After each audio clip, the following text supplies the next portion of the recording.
Hello, welcome back to the channel. Today, we're diving right into how to set up Trello for content writing projects, your full 2025 guide.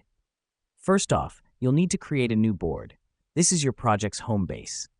To do this, click on the plus icon next to your profile picture. Then select Create Board.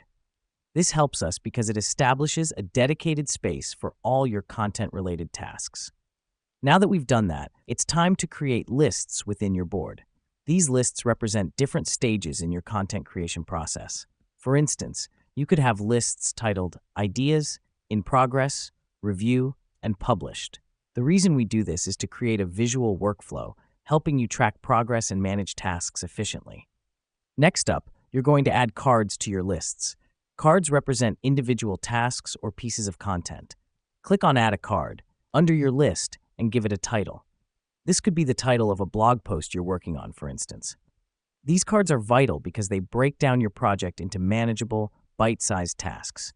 Inside these cards, you can add descriptions, checklists, due dates, labels, and attachments. Let me explain why this matters. These features help you keep track of task details and deadlines, making the entire process organized and streamlined. Finally, invite your team. Click on Invite at the top of the board, enter their email addresses, and click Send. This step is critical as Trello is all about collaborative work. It allows your team to see the board, contribute ideas, and work on tasks. So there you have it. In just a few steps, you've set up a Trello board for managing your content writing projects.